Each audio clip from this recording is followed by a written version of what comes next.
Dear friends, welcome to our channel જરદોસ્તનો જલસો. જીવન સંધ્યા મંડળ ફોલસમના એક કાર્યક્રમમાં મેં ઓરેન્જમાંથી ગુલાબ કેવી રીતે બનાવવું તે ડેમોન્સ્ટ્રેશન કર્યું હતું.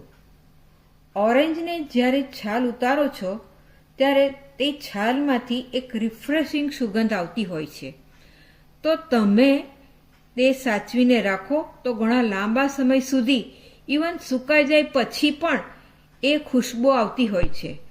તો તમે પણ ઓરેન્જની છાલમાંથી બતાવ્યા મુજબ ગુલાબ બનાવો, એની સુગંધ માણો, સાચવી રાખો અને સજાવો.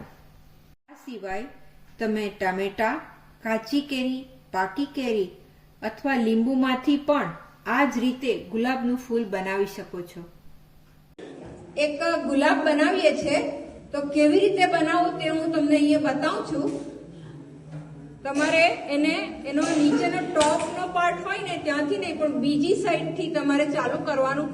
જસ્ટ આપણે બટાકાને છોલીએ ને એ જ રીતે છોલવાનું છે. તો અહીંથી ચાલુ કરું છું.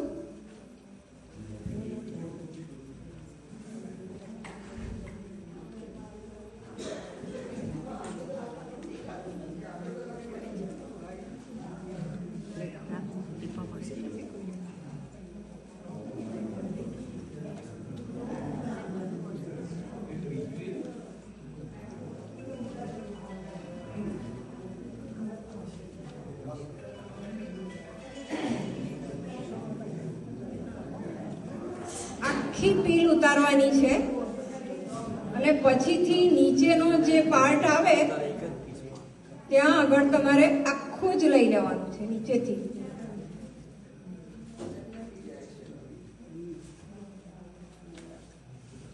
એટલે આખી એક પીલ એની ઉતારી લીધી છે. તો આ ઓરેન્જ તમારે ખાવા માટે વાપરી શકો અને આ તમે એમાંથી બનાવી શકો. તો એને માટે હું નીચે મૂકીને બનાવું છું.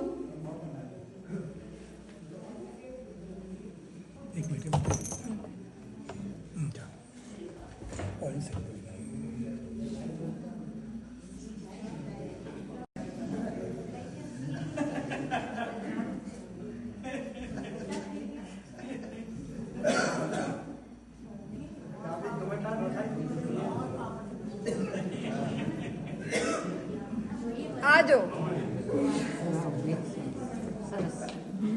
આ રીતે આખું ફૂલ બનાવીને તમે તમારા વાસ પર કે ગમે ત્યાં મૂકી શકો. અને આ જ ફૂલ તમે એમને રાખી મૂકો તમારા જ્યાં કોઈ પણ જગ્યા પર તો એની સુગંધ પણ આવ્યા કરશે અને વર્ષો પછી એકદમ સુકાઈને પણ એ ફૂલ જેવું જ રહેશે. એટલે આ ફ્રેશ ફૂલ છે અને આ સુકાઈ ગયેલું ફૂલ છે.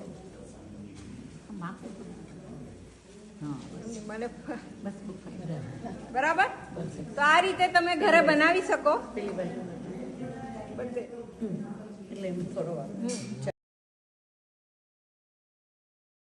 Please like, share and subscribe to our channel Jardosno Jalso.